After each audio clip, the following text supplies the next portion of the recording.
What is up, everyone? Welcome back to the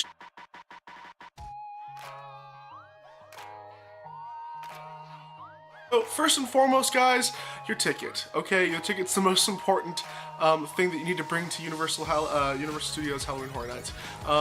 Obviously, you can have your ticket on your phone, especially if you archive it in your emails, and then you can bring up the sort of code that you have on your phone for them to scan it at the gate during your admission into the event. Obviously, you can also buy them there, but I wouldn't recommend that because tickets are very limited, especially for those days. Like right when you get there, I mean, there's going to be huge long lines to try and get tickets. So buy your tickets before. That's the best thing you can do.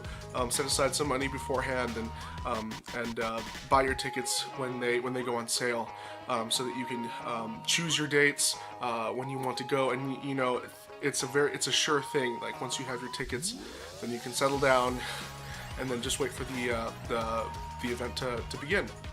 But don't forget to bring your tickets to Halloween Horror Nights. You can print them out. Obviously, that is probably the best way to do it, just to be sure.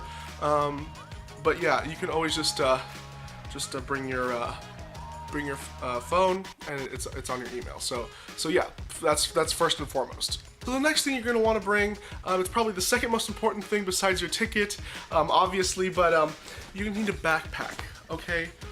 Any kind of backpack will do. Small to medium is recommended. Just something that you can carry your stuff in, like your necessities, any of the things that you know that you're going to need at the event. It's just one of those things. You don't want to have to carry a bag. You don't want to have to carry anything else because you know that it can be very encumbering, especially when you start buying stuff. You don't want to carry around merch everywhere. Around the park when you're trying to have a good time. You want to ride the rides. You want to go through mazes without having to lug around all of your stuff. So obviously a backpack is a must-have when going to the event. And anyone who really goes to theme parks on the norm or loves going to theme parks, you know that you have to carry a backpack. It's an essential item, especially those of you who travel as well. You know that a backpack is probably one of the best things you can bring, because it's a hands-free way of carrying around all your stuff. Which brings us to our next point. Stuff that you can and cannot bring to Halloween Horror Nights. You need water bottles, okay? Even though I don't know if there are drinking fountains around at the event. I'm gonna guess that there are a couple, but they're not everywhere, obviously, and also the drinks that they have available at the event are probably going to be really expensive, and you don't want to spend like 10 or 12 extra dollars on a drink, do you? No. But if you do, great. It's an event. Enjoy it. But if you just want the best and cheapest way to drink at Halloween Horror Nights is to bring your own water, okay? I would recommend bringing a couple of water bottles, 2 or 3, depending on how many people you have. Obviously other people can carry water bottles as well, but those water bottles, nothing bigger than those. I don't know if they'll allow that in, but yeah, you can't bring, I don't believe you can bring snacks to the event. Don't do that. Don't bring anything that you'd get stopped for. Come on. I mean, they have almost an airport checkpoint going into the event before you even redeem your tickets at the front. So obviously, I mean, security's gonna catch something if it's not allowed on their radar, and especially little things like multi-tools, little pocket knives. You will not be let into the event if you carry one of those, and they will catch it on their little metal detector, and when they see it, they are either going to keep it, or they will ask you to return to your car, and you'll be sent to the back of the line trying to get back in again. So just don't even do it. Don't do it. Aerosol cans, I wouldn't. Just bring your necessities. If you need to bring lipstick, if you need to bring your makeup or whatever, tuck that away. Obviously the water, but yeah, that's your basic stuff. Obviously your keys to your car. Of course you bring that stuff, but anything that that you wouldn't bring to an airport, don't bring to Halloween Horror Nights. So yeah, especially costumes. That's another thing. Costumes. You do not want to wear costumes to Halloween Horror Nights. They will stop you at the gate, ask you to change.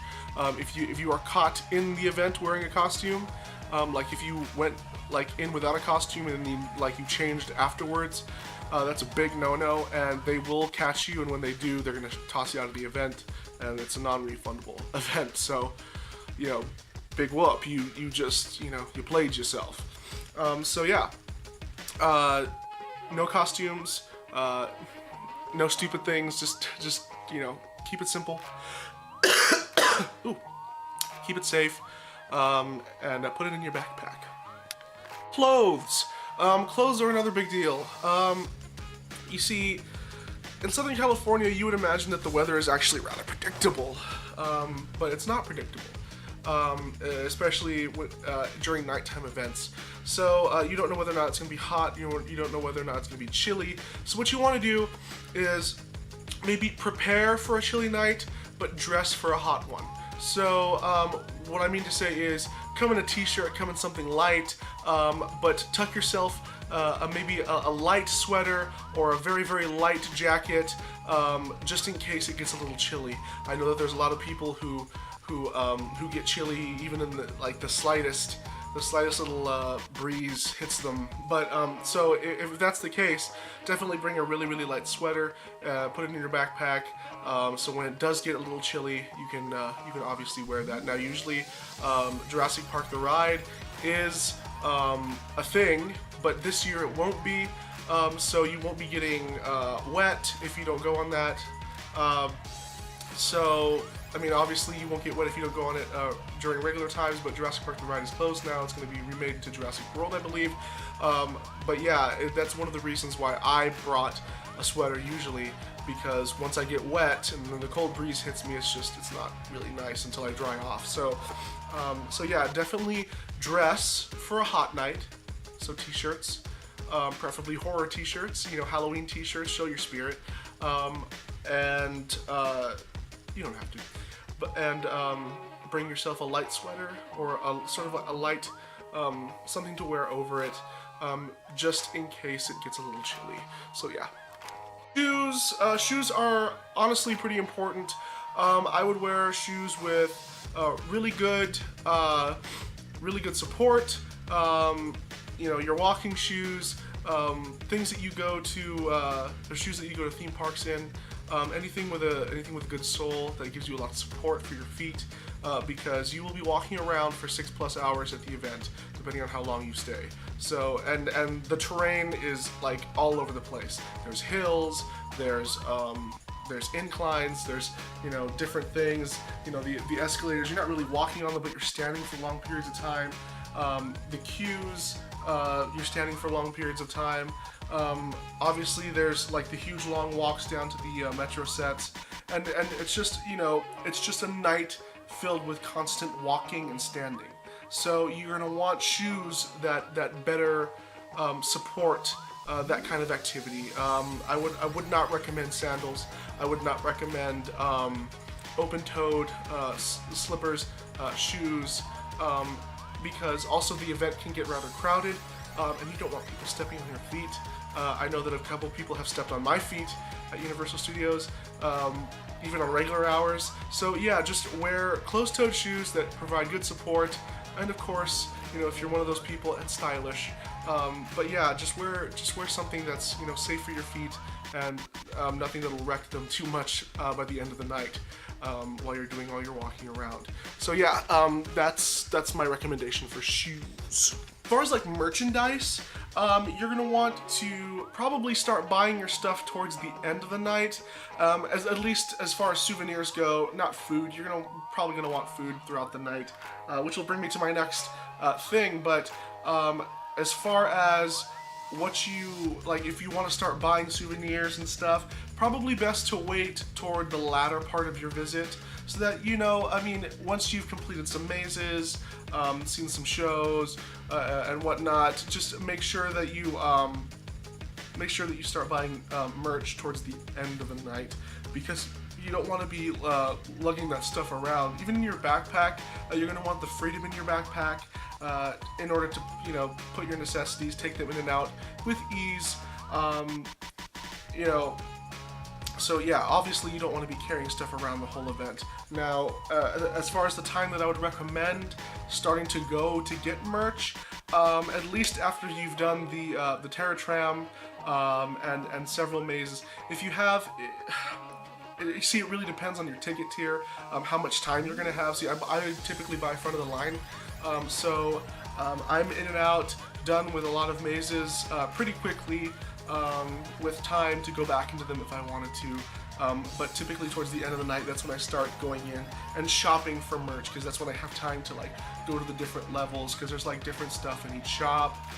So yeah, so that's one of the reasons why I buy merch towards the end, because I don't want to be lugging this stuff around. I don't want to, you know, have bags stuffed into my backpack and just everything's heavier.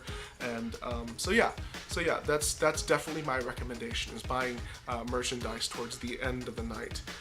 Not like super close to closing time, but not like super early either. So yeah, that's my recommendation for that. Food. As far as food, what you're gonna want to do is eat beforehand. And I know that the League of Extraordinary Vloggers also had an HHN preparation video with most of the same stuff that I'm covering, and they're absolutely right. So you're going to want to eat before the event. I know that there's fast food places all around, not something too heavy because you're going to be walking around, but just something that'll keep you satiated, at least for a couple hours, just so you're not immediately trying to look for food. And then you can really gauge on whether or not, what stuff you want to buy there. Also, food is going to be pretty expensive.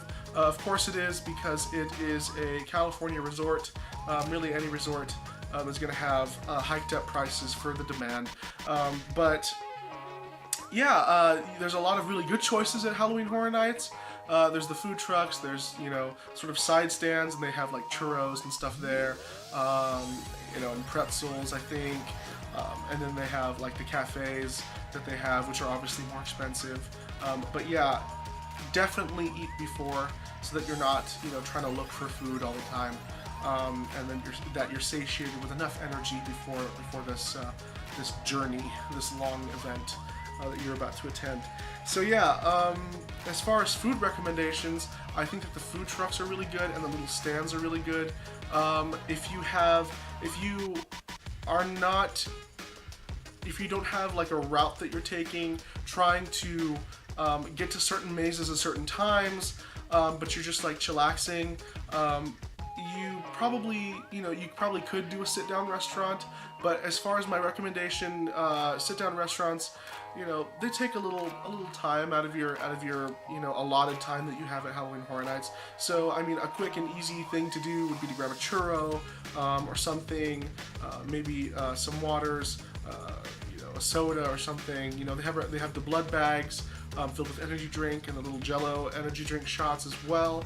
Those are always fun. They're novelty. They're a little bit on the spendy side, of course. They're around $8 to $12, but those are just like quick and easy things that you can get into your system so that you can keep going for the main reason why you're there, which is the event, of course. So yeah, definitely things from the stands and things from the food trucks are a quick and easy way to get your food and your drinks down without actually having to stop and sit down and waste a little bit of time at a cafe or a diner or something like that. Now, if you have a front of the line pass, by all means sit down and have a thing. Or regardless, I'm not saying that any of the stuff that I'm saying is like law or gospel. But do what you feel, eat what you feel like. If you see something good, do it. But my recommendation is that you can definitely waste a lot more time sitting down and eating a meal rather than just stopping by a food truck real quick and then having your food on the go, or stopping for a second and for like 10 minutes and just eating real quick from a food truck or a food stand. So yeah, that's my recommendation on food. Definitely budget for food ahead of time as well. A lot of people come with a lot of merchandise money, and of course budget for that too. But as far as food, make sure that there is money set aside for some food, at least one meal during the event, so that you're not just like starving and you don't want to like dig into your merch money and you're just like, yeah, but I really want the hoodie and I really want the lanyard and the, yeah, that's, you know, a lot of what I save up for is the merch. But being a smart theme park goer, you save a little bit aside for the food as well, especially because the food is just so spendy. So yeah, those are my recommendations. I'm sorry, I talk a lot. You know, I find myself talking a lot, but that's just sort of my in-depth recommendation for it, and there's my logic behind it. So I'm definitely going to work on not talking so much and try to get to my points sooner because I know my videos are they run a little bit long. But yeah, that's my recommendation for the food.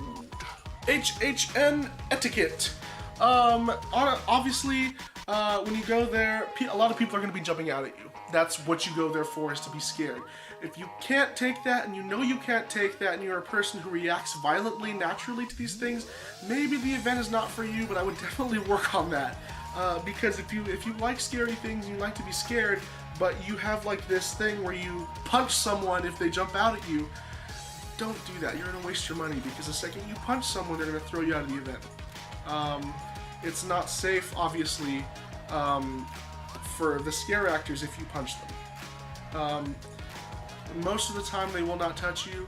Obviously there are some exceptions, like when you're in mazes and it's really kind of hard for them to gauge exactly how far you are. Maybe they might touch you for a second. Don't take it personally, and definitely don't react in a violent way.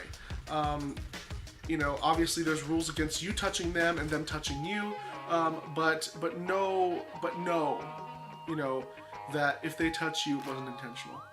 And do not react with violent intent.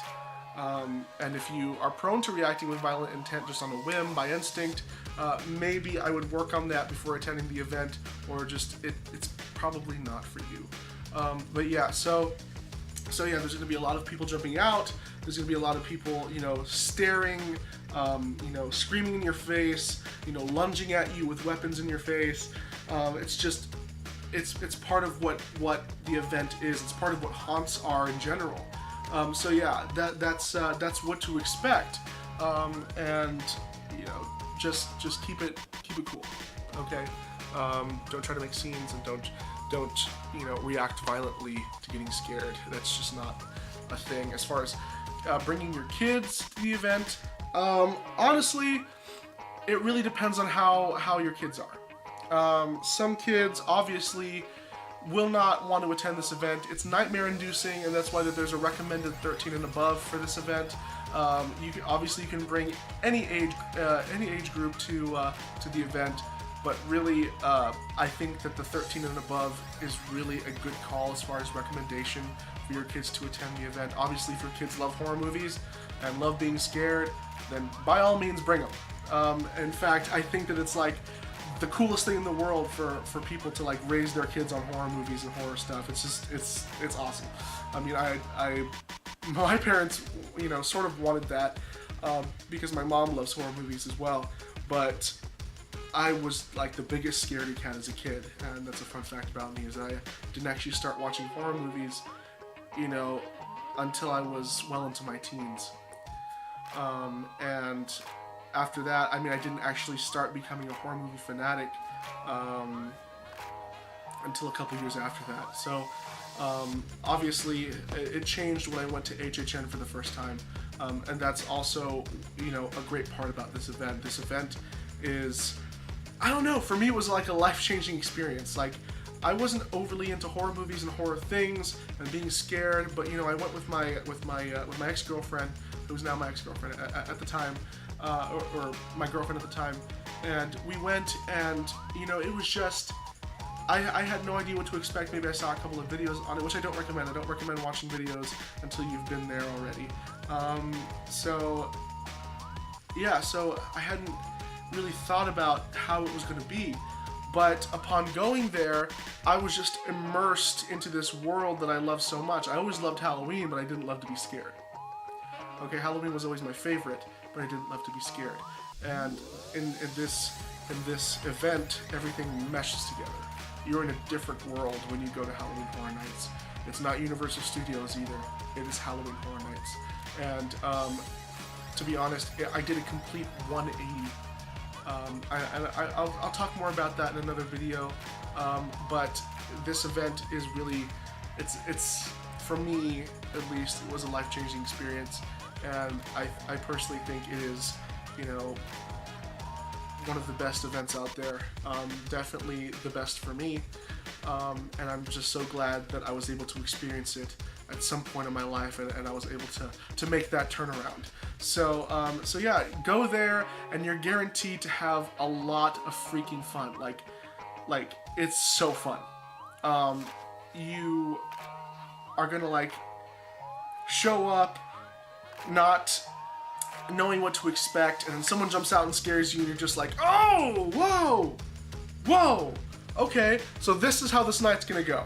That's how it's gonna go. But then as it progresses, you get addicted to it. It's an addiction. It's like watching horror movies, you know, for the first time. It's like an addiction. Like, you get scared, the adrenaline's pumping through your blood. And the thing with Halloween Horror Nights is that there's a constant sense of anxiety that you feel, because you don't know when something's coming. It is like constantly being stalked by someone, or like, you know, someone's watching you constantly and you don't know if you're gonna die. It's one of those things. You know you're not gonna die, but in the moment, are you really sure? And that's the constant feel that you have at Halloween Horror Nights, and that's why it's so special. And at any haunt, really, it is that primal fear, that primal instinct. So it's a reason to get hyped about, okay? That's pretty much all I have to say. It's enjoy the event, go there, enjoy it, go there with friends, go there with family, go there with your loved ones, and it's just a really great family event, no matter how adult it may seem, or how it may not seem family friendly, but it is. It's great. It's a lot of good fun that you can have around the Halloween season, which is why a lot of people go. You know, Halloween is such a special thing, and Halloween Horror Nights subsequently is an amazing experience. So thank you so much for watching. I sort of went on a tangent there. Like I said, I talk a lot, but that's just my passion for the event. That's the etiquette. That's all the stuff that I've been, that you need to remember at Halloween Horror Nights. Just be mindful of other people, be mindful of the scare actors, but have fun. That's the most important thing, is having fun at this event. And if you're open to it, if you love horror and you've never been, it's really being there with movies that you love, in the presence of characters that you love, it's out of this world. And then that's why I'm sure people get the same sense with Disneyland, being around the world and the characters that they love. But for those of us who are a little bit darker, this is exactly the place and the thing that you want to go to. And it's absolutely worth it every year. Save up for it, and yeah, do a lot of budgeting, but attend. It's always amazing, and the directors of Halloween Horror Nights, Chris Williams and John Murdy, are absolute masters at this craft. They're the best in the business, and honestly, they really bring you into another world, and we can't thank them enough for that. So thank you so much for watching. I have been James Young with Night Freak Asylum, and enjoy the event this year. It's in 1 week. Look out for our other videos. I'm going to be uploading probably several times throughout this week, because basically it's HHN season. Like I said, it's a week away, and yeah, we're going to be having some sit-downs with John Cruz, maybe talking about what his expectations are for the event. He doesn't have really anything to go on. I maybe showed him some concept art for the character, and he's like, oh, cool, man, but he doesn't know what to expect. And honestly, he's not a huge horror fan, but I'm, slowly getting him into it, and that's where it starts, someone to just introduce you to the world. And what better way this year than to introduce him to Halloween Horror Nights and get that passion and that fire started. So thank you so much for watching. Look out for those videos. Like, comment, subscribe, and share. I thank you for your patronage. Thank you for watching the videos. Whoever you are, thank you for sticking with me this long, because I talk a lot. So yeah, these are my tips, tricks, ins and outs, I'm sure there's going to be more videos like this as I talk about like getting to the mazes that you want to get to. But as far as like etiquette and things that you want to bring, this has been it, and this is my coverage of that. So thank you so much for watching. Like I said already, and yeah, I'll be getting this to you tonight. Yes. All right. Thank you so much.